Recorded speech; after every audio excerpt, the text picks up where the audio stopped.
Puji Tuhan. Oke. Terima kasih.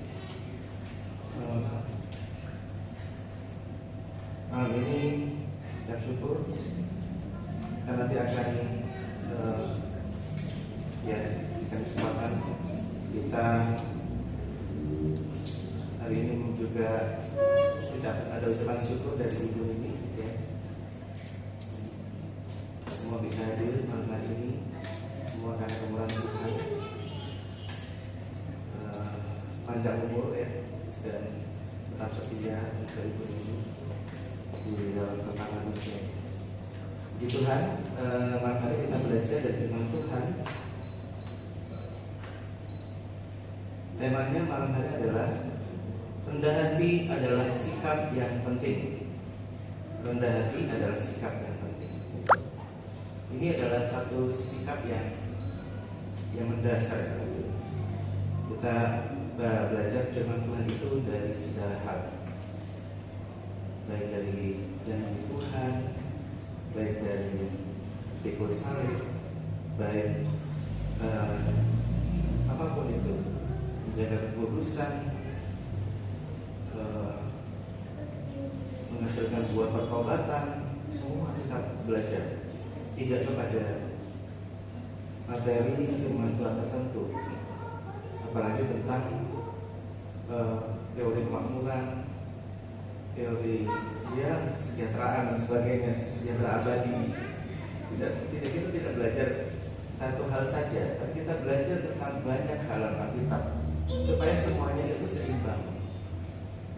Ya memang dulu saya lahir dari mulai sekolah minggu, lahir dari gereja yang mengajarkan tabernakel. Dulu teman saya Pak Adam itu sekolah minggu itu teman saya dari gereja aliran yang sama dengan saya. Ya artinya kita memang mungkin setiap gereja denominasi itu punya ajaran tertentu yang ditekankan, tapi kita ini belajar tentang banyak hal dalam Alkitab. Semua tentang yang ada dalam Alkitab kita belajar. Nah, malam hari mengajarkan kepada kita tentang bagaimana kita sama-sama belajar bahwa rendah hati adalah sikap yang penting. Rendah hati ini penting apa itu? Kalau kita belajar bagaimana kita mengikut Tuhan, kita menjadi orang yang taat kepada Tuhan, bagaimana kita menjadi orang setia kepada Tuhan, itu membutuhkan namanya kerendahan hati. Kita datang hari Minggu mendengarkan firman Tuhan, pasti perlu namanya kerendahan hati. Dan bisa lalu kita datang kepada Tuhan, lalu kita bilang, saya sudah tahu firman ini, saya sudah pernah dengar mengenai firman ini, saya sudah pernah dengar di YouTube, dan macam-macam.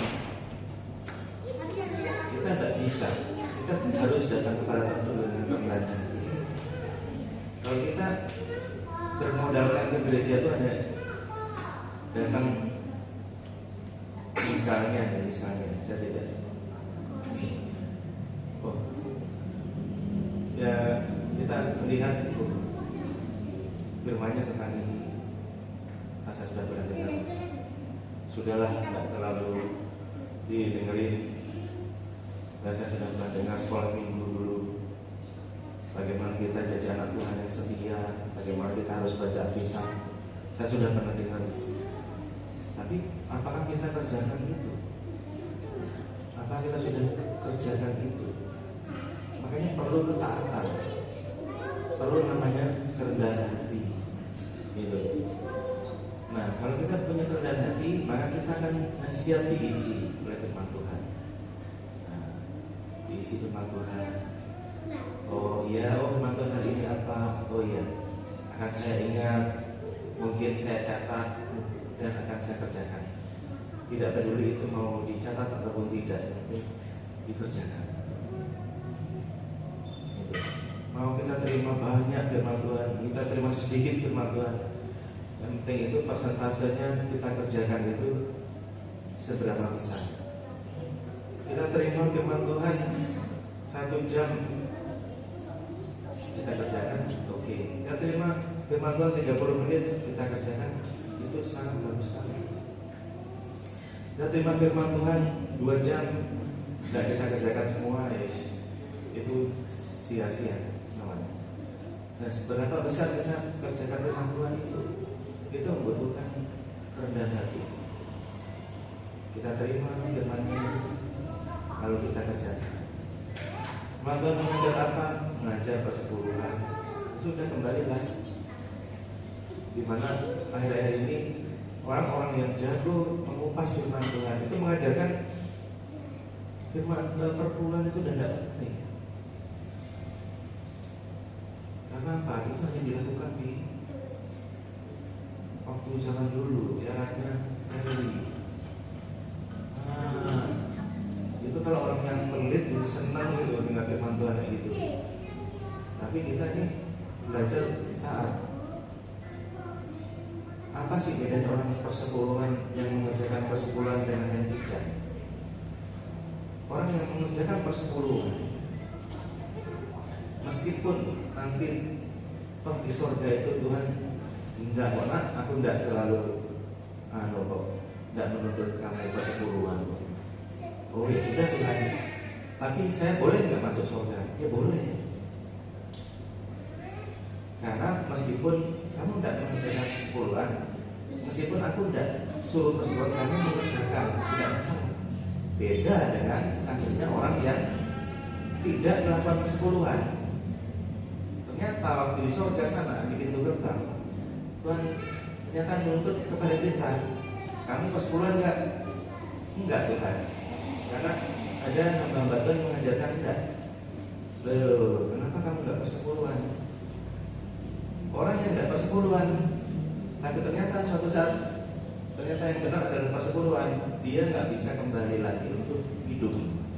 Saudara, tapi orang yang mengerjakan persepuluhan dan ternyata Tuhan enggak tuntut itu, dia masih bisa selamat. Karena apa? Ternyata persepuluhan itu sudahlah. Anakku, aku nggak tuntut kamu kok persepuluhan, tapi kamu mengerjakan dia tidak masalah. Tapi repotnya orang yang nggak melakukan persepuluhan, tapi ternyata Tuhan tuntut di sana, kita nggak bisa kembali ke dunia untuk hidup lagi, untuk mengulangi kehidupan, nggak bisa. Gitu. Makanya lebih selamat itu pakai ngasih persepuluhan. Kalau saya pribadi, gitu. Nah, coba kita sama-sama baca di dalam Yakobus pasal 4 ayat 6. Yakobus pasal 4 ayat 6. Yakobus pasal 4 ayat 6. Kita baca bersama-sama. Yakobus pasal 4 ayat 6. 1, 2, 3. Tetapi kasih karunia yang dianugerahkan kepada kita lebih besar daripada itu. Karena itu ia katakan, Allah menentang orang yang congkak, tetapi mengasihani orang yang rendah hati. Nah, ini Tuhan katakan mengasihani orang yang rendah hati. Nah, orang rendah hati itu memang ada orang yang lahir itu memang orangnya itu apa ya?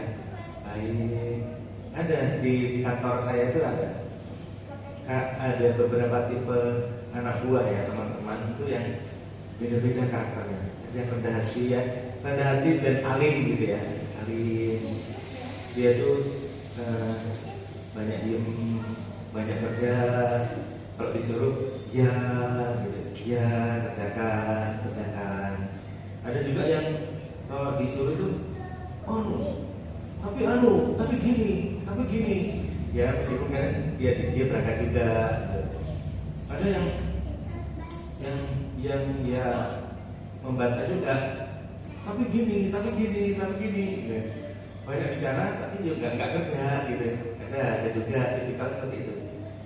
Tapi namanya kerendahan hati ini juga bisa dipelajari gitu, bisa dibiasakan.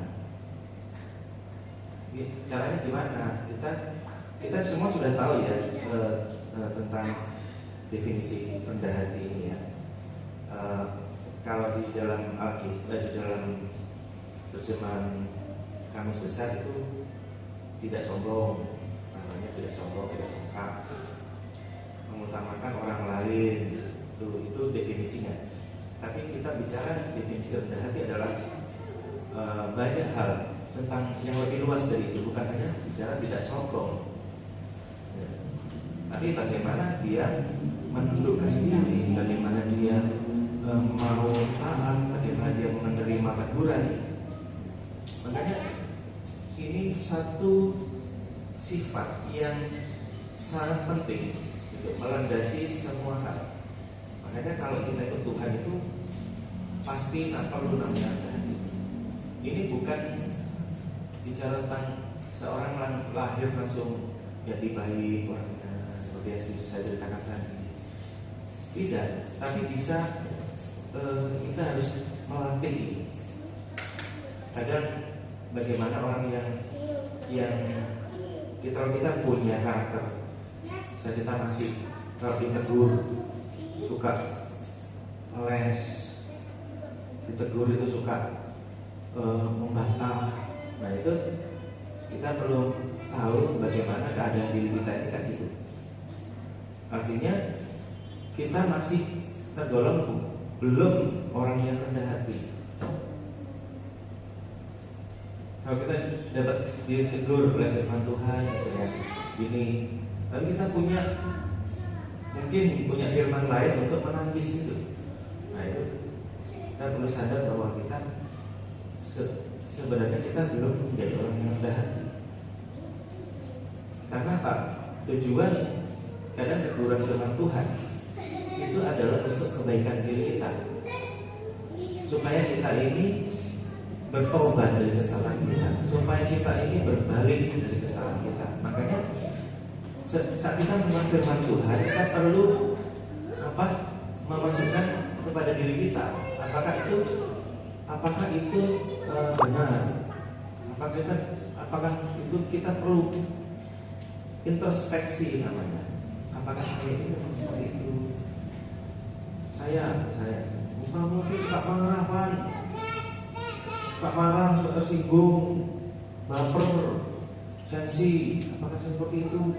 Oh iya, mungkin saya ada seperti itu ya. Sudahlah, saya akan berusaha untuk berubah. Saya akan berusaha untuk memperbaiki diri saya. Nah, jadi tujuannya bukan memang untuk disenangi orang, tidak. Tapi memang kita mau mengerjakan firman Tuhan ini. Kalau orang yang mengerjakan firman Tuhan itu dia akan berbuah roh, kasih, lemah lembut, itu otomatis seharusnya orang suka kepada dia. Tidak usah orang diperintahkan untuk suka sama dia, tidak usah disuruh-suruh. Itu orang udah suka sama dia karena orangnya sabar, kasih, lemah lembut, gitu, seperti itu. Kalau ada orang yang nggak suka dengan tipe orang seperti ini, mungkin dia tidak terbiasa bertemu dengan orang-orang yang baik. Dia sukanya ketemu dengan orang-orang yang suka ngomongin orang, suka jahatin orang, dan mungkin seperti itu. Nah, jadi Allah menentang orang yang congkak tetapi mengasihani orang yang rendah hati. Tuh. Kenapa Allah mengasihani orang yang rendah hati?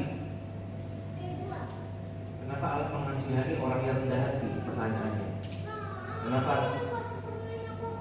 Tuhan tidak suka sama orang yang congkak, orang yang sombong? Nah, karena orang yang rendah itu sebenarnya mudah untuk dibentuk,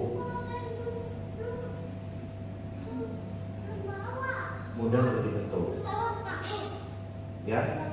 Jadi mudah untuk dibentuk. Kalau Tuhan mau bikin pot atau pot bunga, ya mudah dibentuk kayak apa? Bulat, kotak, ataupun memanjang ke atas atau melebar ke samping. Mudah untuk dibentuk. Tuhan mau bentuk kita seperti apa? Mau seperti ini. Jadi orang yang suka membeli, jadi orang yang suka menolong, mudah untuk dibentuk. Kalau orang yang rendah hati, kenapa? Dia orang rendah hati itu mau menerima masukan, mau menerima koreksi, mau menerima firman. Nggak nyampe dia tua, dia udah orangnya mudah untuk berubah sesuai dengan firman Tuhan, mudah untuk berubah dan mudah untuk berbuah. Itu. Sebenarnya rendah hati. Ya, sebenarnya orang yang rendah hati itu yang bagaimana? Itu kita buka di dalam Filipi pasal 2 ayat 3. Filipi pasal 2 ayat 3. Filipi pasal 2 ayat 3 saya bacakan. Dengan tidak mencari kepentingan sendiri atau puji-pujian yang sia-sia, sebaliknya hendaklah dengan rendah hati yang seorang menganggap yang lain lebih utama daripada dirinya sendiri. Dengan tidak mencari kepentingan sendiri atau puji-pujian yang sia-sia, sebaliknya hendaklah dengan rendah hati yang seorang menganggap yang lain lebih utama daripada dirinya sendiri. Kapan kita akan terapkan hal ini?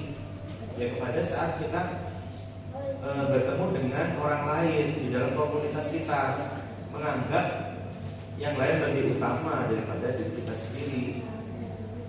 Kadang kita apa? Menganggap kita ini lebih utama daripada yang lain. Karena seperti itu yang sering terjadi. Jadi apa? Ya kita kadang ya untuk menerima masukan yang sulit.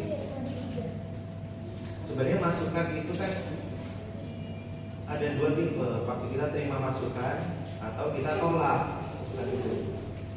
Kalau kita terima, maka kita akan menjadi orang yang lebih baik lagi di hari yang akan datang. Saya ini suka marah, suka emosi, ditegur, kasih masukan. Kenapa kamu suka marah, suka emosi? Oh mungkin saya pas waktu itu lagi tidak bisa mengendalikan diri. Ya, makanya besok-besok kita harus bisa mengendalikan diri. Nah, kalau kita masih besok-besok ya tetap seperti itu, ya kita tidak berbuah itu, belum berbuah itu, masih banyak daunnya saja, daunnya banyak, buahnya tidak ada. Nah, kalau kita bisa berubah sesuai dengan firman Tuhan, maka kita akan mudah untuk berbuah. Dan buah itu bukan ini ya memang sebenarnya buah itu bisa dinikmati oleh sesama, tapi terutama buah itu dinikmati oleh Tuhan. Jadi hendaklah dengan rendah hati yang seorang menganggap yang lain lebih utama daripada dirinya sendiri. Itu permulaannya dari situ. Makanya orang bisa jadi rendah hati. Ya, mungkin dia menghormati orang lain karena merasa yang lain lebih utama daripada dirinya sendiri. Kalau kita anggap yang lain tidak lebih dari kita, yes, nah, kita harus gini aja kerjanya. Oh, siapa sih kamu ini? Siapa sih? Apalagi kita merasa lebih tua, lebih pengalaman. Nah, kita tidak perlu masukan dari orang lain, jadi bisa kayak gitu, bisa. Siapa sih kamu? Apalagi yang ngasih masukan ya orang-orang muda, orang-orang yang masih kecil. Apa sih anak kecil gitu? Anak kecil ngasih masukan, nasihatin gitu. Yang sering terjadi kan seperti itu. Saya pun juga pernah mengalami. Rasanya jadi tidak enak dikasih masukan sama anak kecil. Tapi siapapun bisa dipakai Tuhan untuk mengubah kita sebenarnya.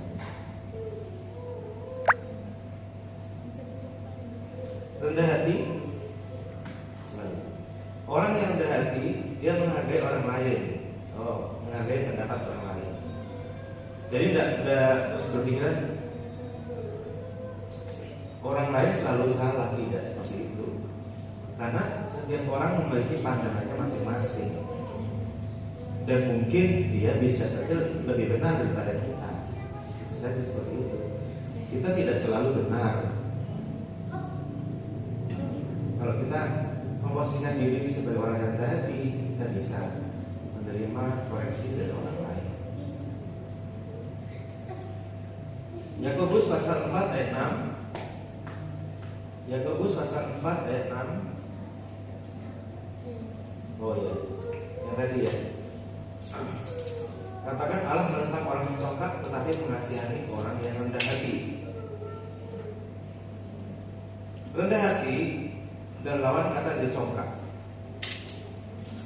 Congkak itu merasa pintar, merasa kaya, merasa pintar, merasa kaya. Orang yang rendah hati, dia tidak mengandalkan kemampuannya sendiri. Itu jadi rata-rata kita kan karena berpengalaman, mungkin ahli dan sebagainya, kita jadi terasa udah aku yang lebih tahu lah, karena saya sudah sekolah, saya sudah ini, saya lebih berpengalaman. Kalau kita ingat pengalamannya dari jemaat kita ya, dari saya ceritakan itu kepada teman-teman saya yang waktu dulu Ibu Tekwi itu yang mau dioperasi, kan profesor ya mengatakan operasi berapa, 250 juta ya, 350 itu ya, 350. Kalau saya sih ada sih 500, tapi 500 rupiah ya, kan 500 juta. Kayaknya kalau nyebut angka itu gampang sekali. 350. Karena dia punya pengalaman, merasa dia lebih tahu dari orang. Ya, tapi ternyata apa? Pergi ke fisioterapis ya saya. Cuman berapa? 150.000. Setelah saya datang 150.000. Nah, sembuh. Nah, terus itulah dikatakan orang yang kurang beriman dipakai Tuhan untuk merendahkan orang yang berhikmat itu. Jadi dibolak-balik sama Tuhan. Kita tidak bisa di hadapan Tuhan kita ngomong aku ini spesialis, aku ini profesor, nggak bisa. Kalau Tuhan bilang kita akan sembuh dengan orang yang biasa, orang yang tidak berpengalaman, sembuh. Jadi tidak bisa kita ini memakai pengalaman keahlian kita ini untuk merasa tinggi di hadapan Tuhan. Tidak bisa.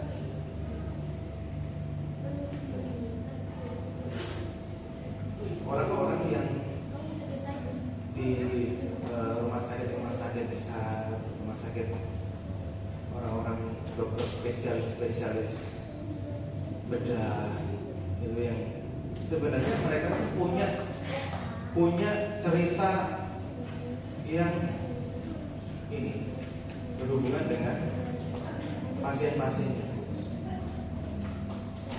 bahwa pasien-pasien yang kanker tumor yang levelnya udah tinggi itu ternyata setelah didoain itu sembuh. Pada heran semua. Kalau Anda tidak percaya, itu udah fakta. Jadi kalau kita hanya sebenarnya medis itu ya memang bisa kita gunakan, kita pakai. Tapi kita tidak boleh kehilangan namanya iman itu kepada Tuhan. Kita tidak boleh namanya percaya yang mengandalkan medis 100% itu tidak boleh sebenarnya. Semua itu harus kita bilangnya apa? Kita disembuhkan Tuhan lewat ini, gitu. Tidak boleh terus kita, ya saya yang operasi dokter itu makanya saya sembuhkan dia. Tidak boleh sebenarnya kita ngomong seperti itu. Tuhan pakai orang ini itu boleh.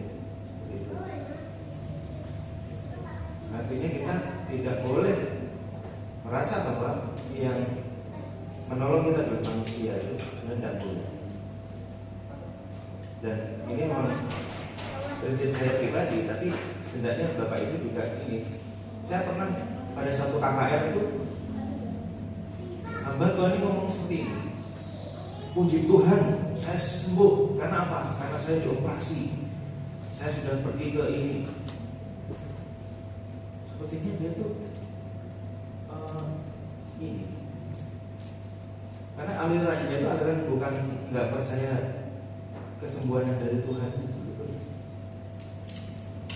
Dia alirannya yang mengandalkan yang logika ini. Dia sembuh karena dia dioperasi oleh dokter seperti ini. Saya pikir dia akan bersaksi tentang bahwa Tuhan itu memakai orang-orang ini untuk menolong dia. Tidak. Acara KKR, saya kaget aja. Dan saya kaget juga. Mereka habis ibadah tuh, tahu-tahu persembahannya itu dibawa pergi gitu, tanpa melibatkan panitia lokal. Nggak sopan. Saya paling tidak bisa menerima hal seperti itu. Banyak orang yang melayani Tuhan, orang yang melayani itu, dia harus punya rendah hati. Tidak bisa dia melakukan semena-mena. Lalu persembahannya dibawa pergi, atau dihitung di sana, lalu ngabari di sini. Karena panitia ada dua, panitia lokal dan panitia dari Surabaya. Panitia Surabaya atau membawa persembahannya pergi lalu dihitung di sana, lalu ngabari ke sini tanpa melibatkan, penghitungannya melibatkan kita. Lalu dibawa gitu aja untuk biaya KKR di tempat lain. Itu makanya kalau kita tidak melibatkan Roh Kudus itu cuma pakai akal logika aja, kita kerjaan kita ini atau perbuatan kita ini tidak sopan. Perbuatan kita ini semena-mena gitu.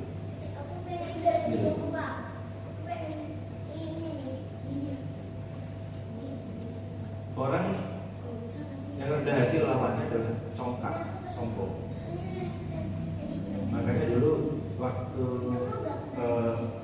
pemberontakannya setan itu ya seperti itu, merasa mau menyayangi Tuhan. Nah, jangan sampai kita yang jahat di dalam hati kita ini mewarisi hal yang kecil yang dari iblis itu, kesombongan. Kayak setiap saya mau melayani Tuhan itu, saya cuma berprinsip bahwa saya hanyalah pelayan Tuhan yang biasa, yang pokoknya hanya melayani saja, tanpa habis pelayanan ya sudah. Akhirnya Roh Tuhan itu sudah, silakan Tuhan, Roh Tuhan itu sudah diambil lagi. Saya bukan karena saya skill saya, bukan karena skill saya, tapi karena Roh Kudus saja. Biarnya Roh Kudus saja bicara. Gitu. Bukan atau waktu main musik gitu, bukan karena skill saya, tapi karena Roh Kudus. Makanya jarang yang namanya kita tidak melaksanakan hadirat Tuhan itu tidak pernah ya. Karena kita juga punya hubungan sama Tuhan itu kalau pagi. Terus kita tidak menciptakan hadirat Tuhan itu, tidak. Kita tidak bisa menciptakan suasana yang angkat gitu, enggak. Pokoknya kita rendah hati, kita doa, undang Roh Kudus, itu udah angkat sendiri. Kalau kita WL atau apapun itu, bukan karena kita lalu ada hadirat Tuhan itu enggak, tapi karena Tuhan pakai kita. Kalau Tuhan pakai ada Roh Kudus, ada hadirat Tuhan. Jadi kita tidak merasa bersalah, aduh tidak ada hadirat Tuhan, kerjakan ya bukan salah kita. Yang penting kita ini udah cukup hanya kerjakan aja bagian kita. Untuk masalah hadirat Tuhan hadir atau tidak itu urusannya Tuhan.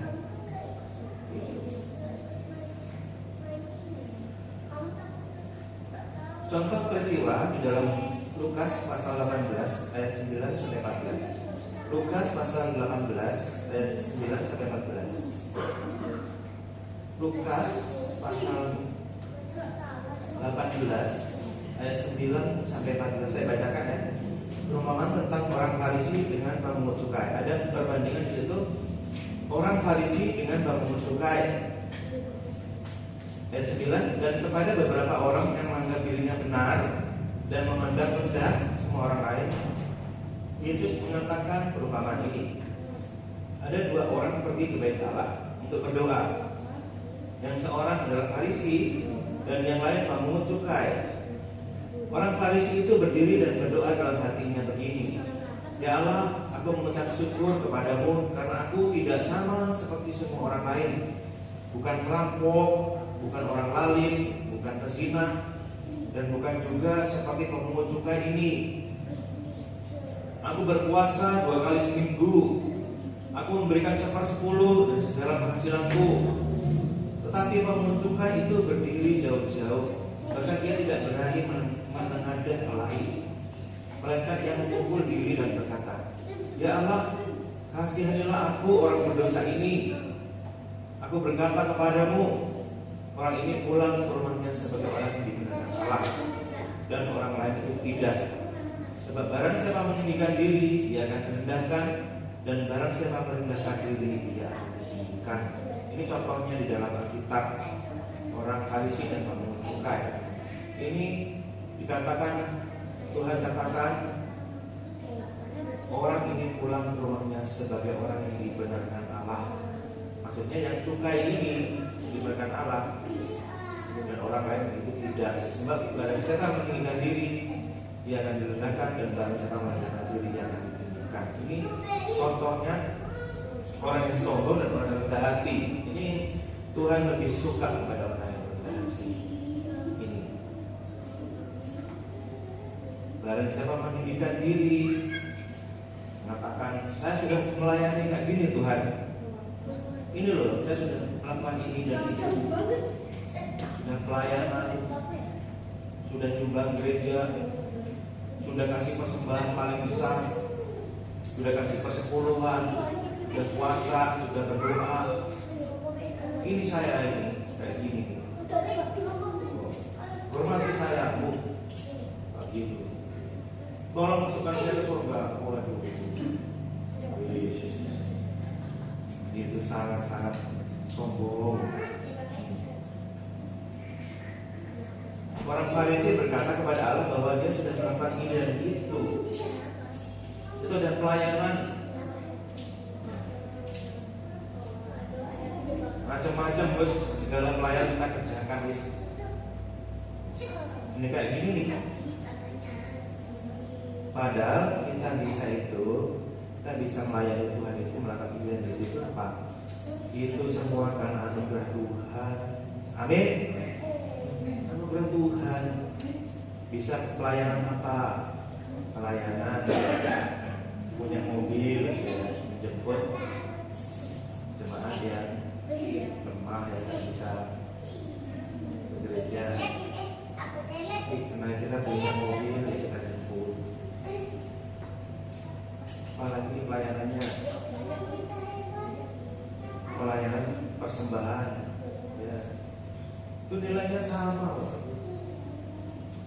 bukan yang terus melakukan KKR yang kesembuhan ilahi lalu nilainya lebih besar. Udah. Bahkan orang seperti itu rentan untuk jatuh karena merasa apa? Itu yang saya ceritakan suatu hari itu. Seorang hamba Tuhan besar, dia pelayanan di Afrika. Di Afrika melakukan kesembuhan ilahi. Kesembuhan ilahi. Banyak orang altar call maju semua. Lalu dia bilang apa? Sekarang dunia ada di bawah kakiku. yang seperti dalam hatinya, dunia sudah di bawah kaki. Pelayan Tuhan, hamba Tuhan ngomong kayak gitu, akhirnya apa? Kesembuhan ilahi terjadi, selesai semua, banyak sembuhkan. Dia sendiri habis KKR itu, dia langsung apa? Punggungnya tuh bongkok kayak gini. Semua orang yang waktu KKR itu sembuh dari bungkuk itu pergi ke dia semua penyakitnya, sampai matinya seperti itu.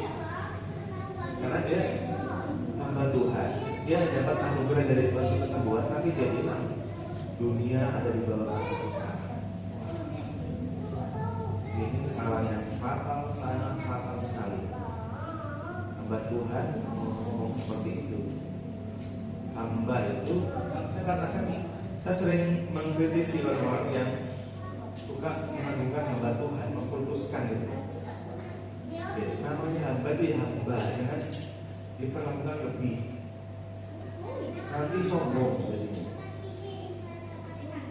Sudahlah, kita melakukan Tuhan aja. Soalnya apa? Manusia itu kadang kalau dispesialkan, disanjung-sanjung itu jadinya jadi tinggi hati. Kita tidak bisa, malah kita menjerumuskan hamba Tuhan dengan perlakuan yang seperti ini. Ya sudahlah, dia dipakai Tuhan, itu sudah. Karena dia hamba Tuhan, ya pelayannya Tuhan. Jangan hamba itu jadi menerima sanjungan lebih daripada Tuhan.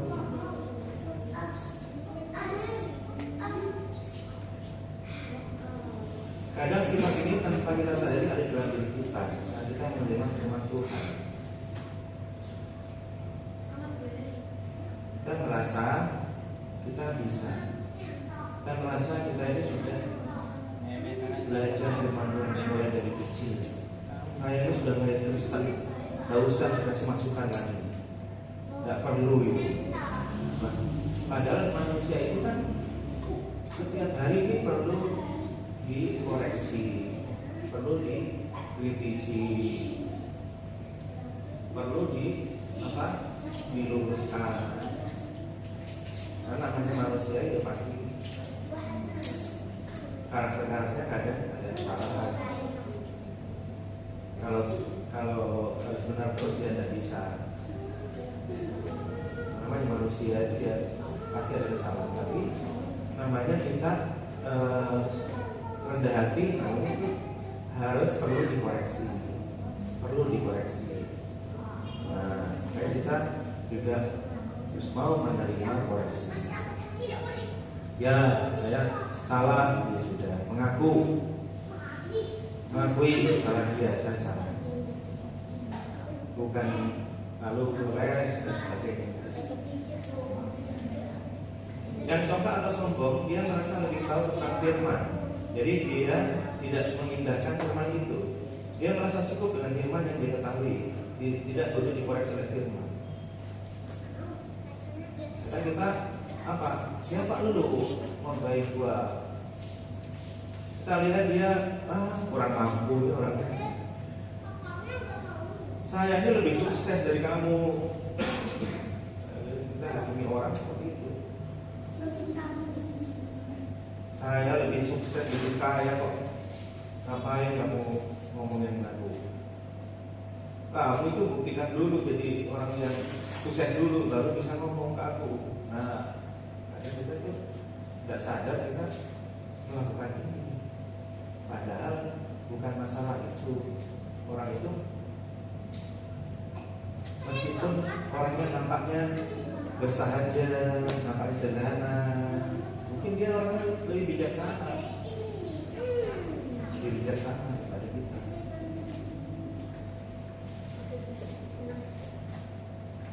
Lu bukan hamba Tuhan yang besar lagi, cuma anak kemarin sore, bukan di Berdumoin dong juga. Kalau saya di Berdumoin dong baru saya mau. Kamu siapa? Seperti itu. Bukan apa? Wah, bukan kiriman topa ya. Saya kan bertobat itu bisa kalau ditegur kiriman topa itu bertobat.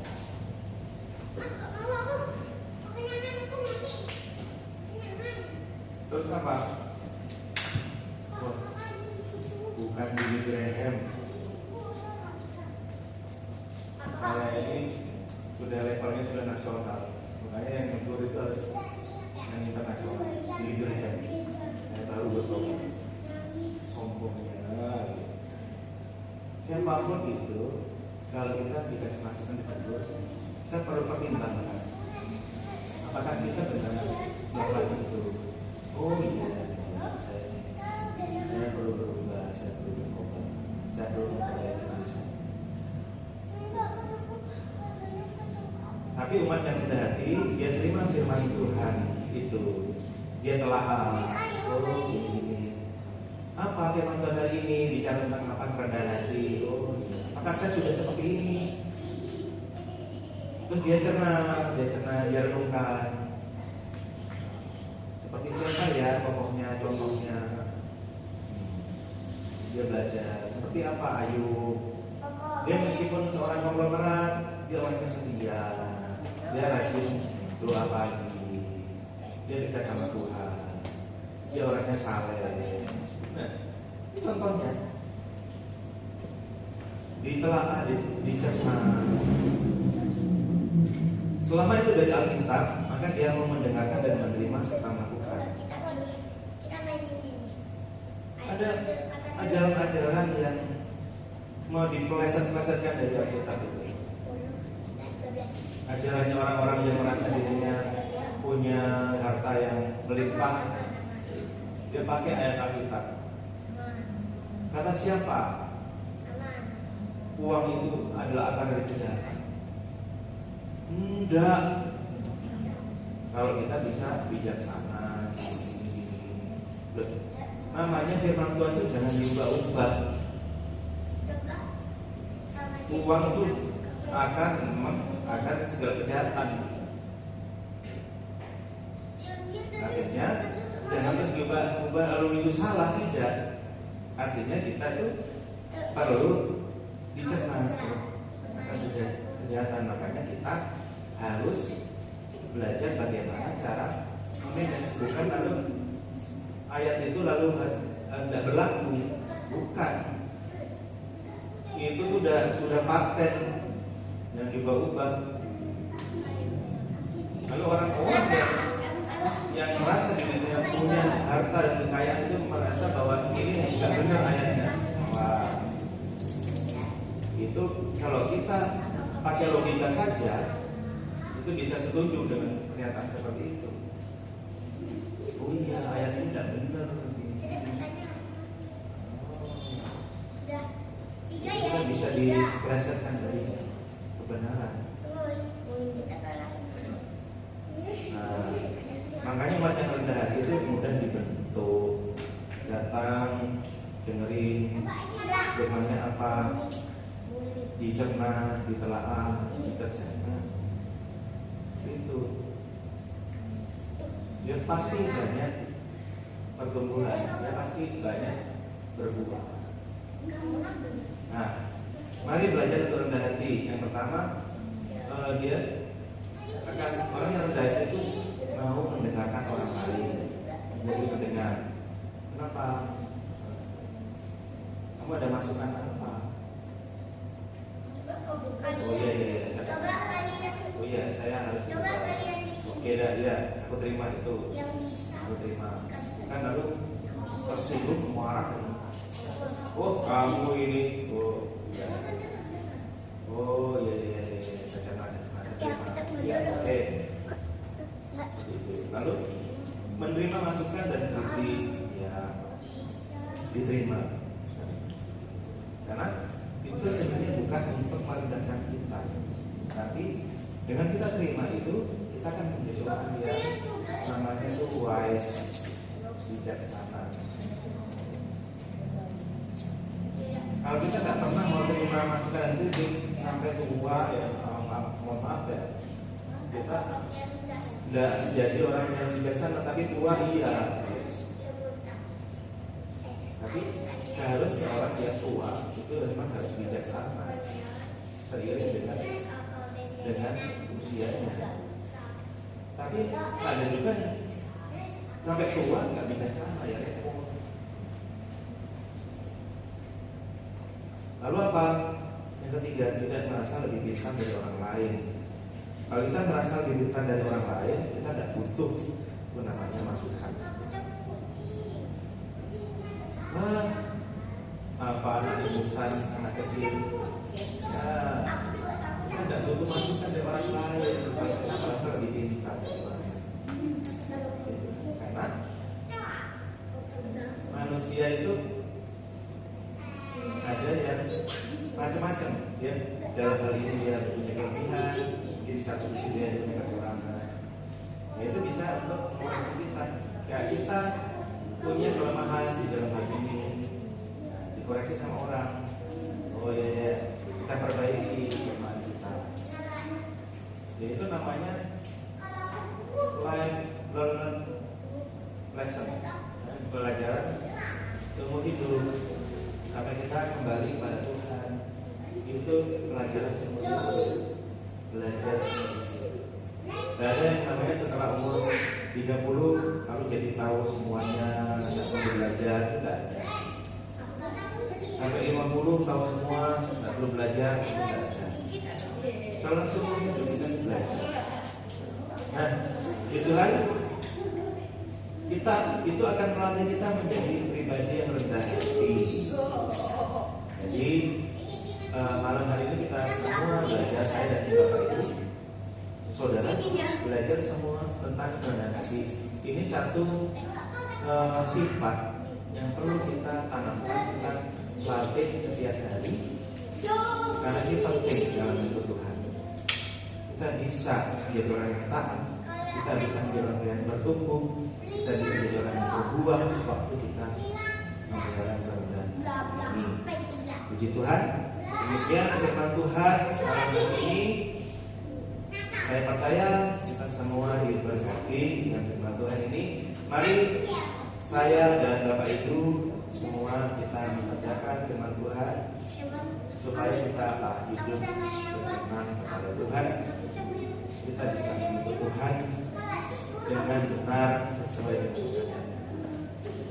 Mari kita berdoa. Terima kasih kepada Tuhan mengajarkan teman-teman hari ini. Kami ajarkan setiap hari untuk menjadi rendah hati, pribadi yang mau dikoreksi, pribadi yang mau memberi masukan, pribadi yang terus belajar, pribadi yang mau menerima firman-Mu di dalam firman-Mu. Terima kasih ya Allah.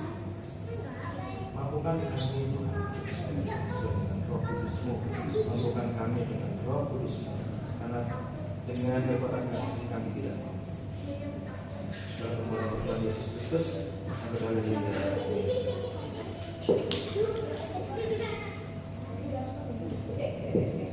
Terima kasih kepada Tuhan yang sudah menyampaikan firman Tuhan. Kiranya Tuhan menyertai Karman dalam pelayanan, dan biarlah kita semua tetap belajar rendah hati setiap hari. Amin. Tiba saatnya kita akan memberikan persembahan. Kita siapkan persembahan yang terbaik untuk Tuhan kita.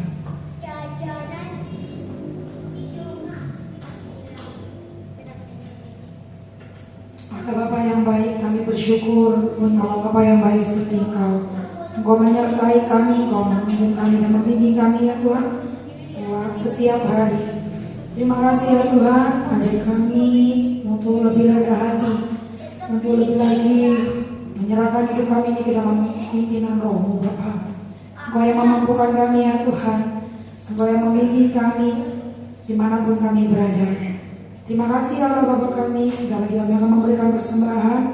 Tutup bungkus persembahan ini dengan kuasa darah-Mu yang kudus, dan kiranya kita semua dapat memberikan dengan hati yang penuh sukacita yang dari-Mu.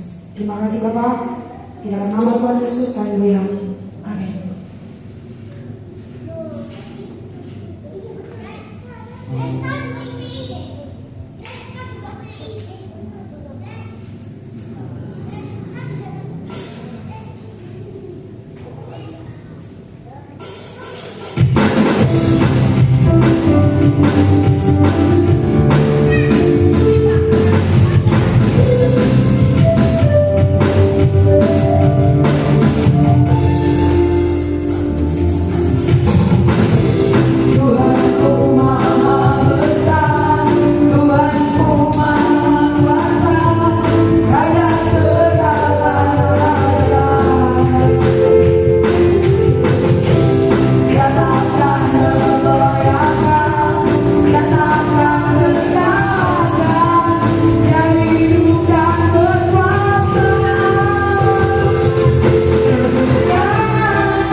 mendengarkan kebaikan Tuhan di dalam keluarga ibu ini. Oke, kami persilahkan. Oke, baik. Untuk 1 minggu ke depan tetap ada konser hari Kamis dan hari Minggu ada sekolah minggu dan ada ibadah sore. Diharapkan kita semua tidak datang terlambat. Terima kasih saudara semuanya. Doa berkat dipersilakan untuk yang banyak.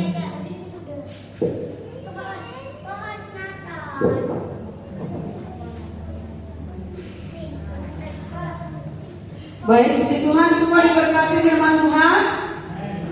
Semua diberkati firman Tuhan.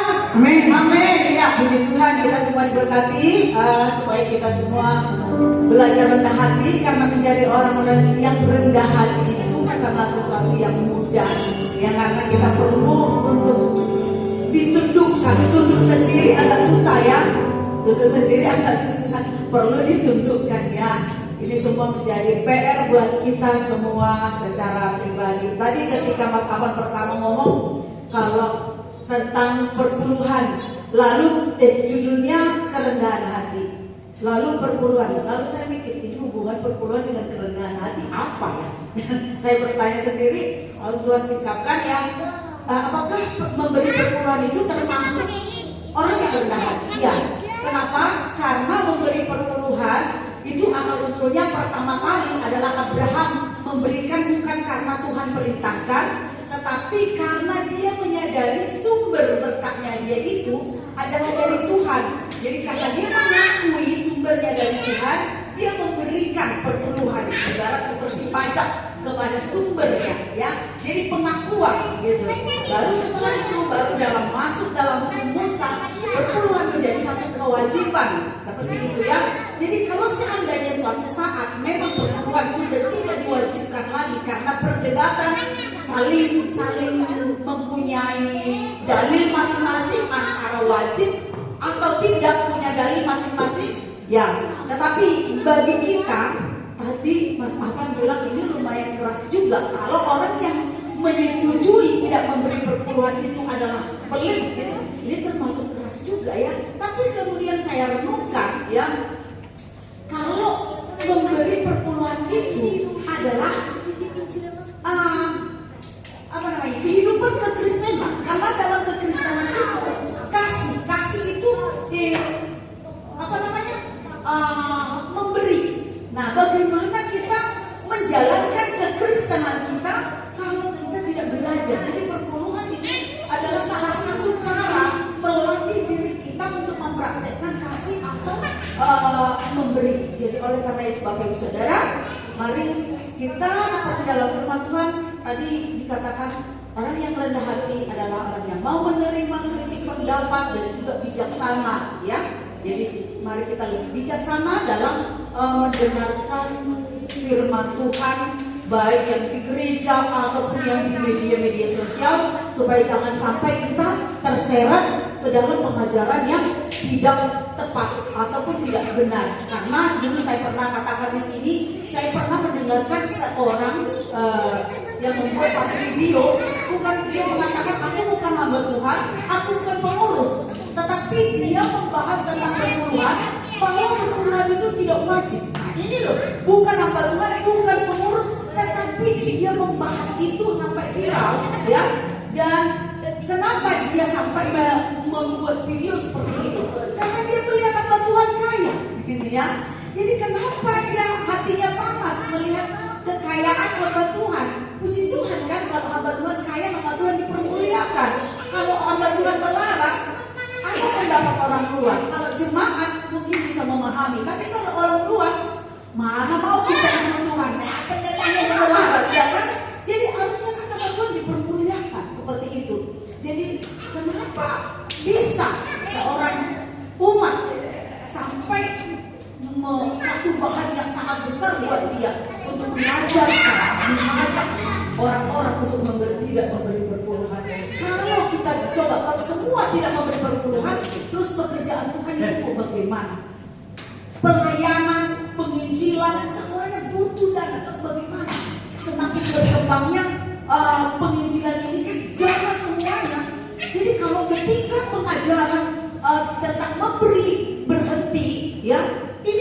aja mengengkang pelayanan, menghempit perluasan penginjilan, ya. Ya, contohnya ya seperti di gereja kita ya, untuk butuh pengerja itu butuh dana. Kalau tidak ada dana, tak bisa ada pengerja. Kan begitu juga dengan penginjilan, butuh dana, gitu. Jadi oleh karena itu baik kita lebih bijak dalam mendengarkan, supaya mendengarkan firman Tuhan yang di media sosial, di mana-mana, supaya apa? Supaya kita masuk dalam lingkungan orang yang bijak, tidak salah dalam melangkah. Amin. Amin. Baik puji Tuhan, mari kita agungkan Tuhan kita, mari kita bangkit berdiri. Kita akan berdoa untuk yang berulang tahun dalam mana? Lagi sibuk kah? Ibu Nini, mungkin boleh dipanggil sebentar, kita akan doakan.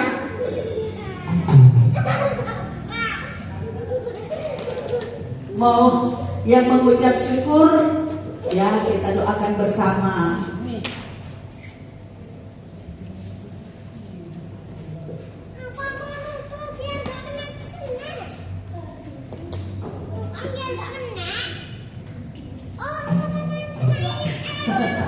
Ya baik, apa Ibu Nini mau bersaksi? Enggak? Ya oke.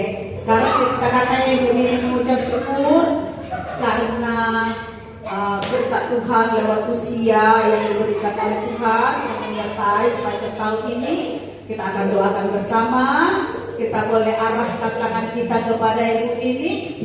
Ya, kita arahkan tangan kita kepada Ibu Nini. Kita akan berdoa bersama. Mari kita sama-sama berdoa. Bapak, kami mengucap syukur kepadamu untuk berkat-Mu yang sudah Engkau berikan untuk Ibu Nini secara khusus dalam usianya yang baru dalam tahun ini. Semua karena pertolongan Tuhan, dia boleh melewati tahun ini. Semua karena penyertaan Tuhan, dukungan dari Tuhan dalam kehidupannya yang memberikan dia perlindungan, kesehatan dalam kehidupannya, dalam keluarganya, di dalam nama Tuhan Yesus. Dan untuk selanjutnya kami serahkan hidup anak ini ke dalam tangan-Mu. Engkau yang terus melanjutkan kasih-Mu dalam kehidupannya. Dalam nama Tuhan Yesus kami mengucap syukur dan berdoa, berkati usaha pekerjaannya, anak-anaknya, cucunya, mantunya, suaminya. Tuhan berkati semuanya, keluarganya. Di dalam nama Tuhan Yesus kami berdoa, haleluya, amin. Mari kita bangkit berdiri, kita agungkan Tuhan kita. Kami memuji kebesaran-Nya.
Sepanjang minggu kami mengucap syukur kepadamu. Anugerah-Mu yang Kau lanjutkan dalam hidup kami sepanjang minggu ini yang sudah kami terima saat ini. Kami mengucap syukur ya Tuhan. Berkati seluruh umat-Mu di tempat ini dalam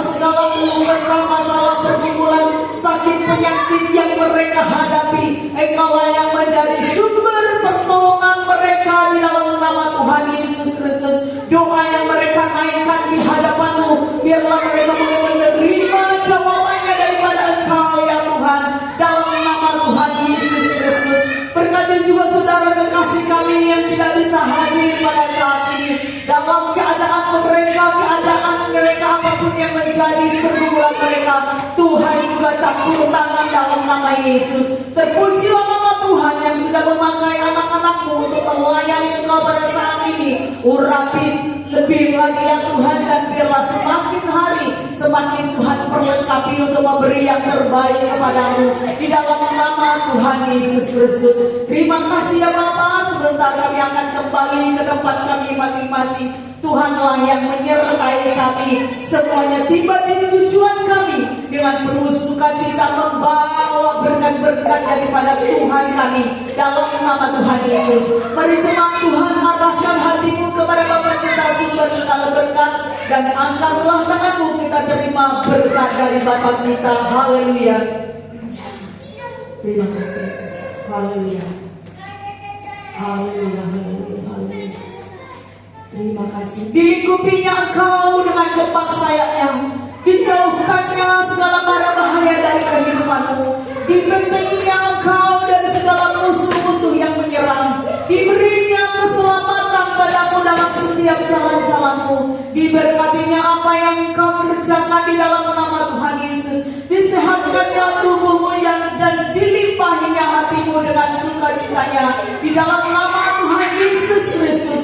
Diberkati apapun yang menjadi doa-doamu. Damai daripada Allah Bapa, cinta kasih dari Tuhan Yesus, dan persekutuan oleh Roh Kudus menyertai engkau dari sekarang sampai selama-lamanya. Tuhan Yesus memberkati. Amin. Bapa kami yang di surga, dikuduskanlah namamu, datanglah kerajaanmu, jadilah kehendak-Mu di bumi seperti di surga. Berikanlah kami pada hari ini makanan kami yang secukupnya, dan ampunilah kami akan kesalahan kami, mengampuni orang yang bersalah kepada kami, dan janganlah membawa kami ke dalam pencobaan, tetapi lepaskanlah kami daripada yang jahat, karena Engkaulah yang punya kerajaan dan kuasa dan kemuliaan sampai selama-lamanya. Amin. Tuhan Yesus memberkati. Silakan duduk.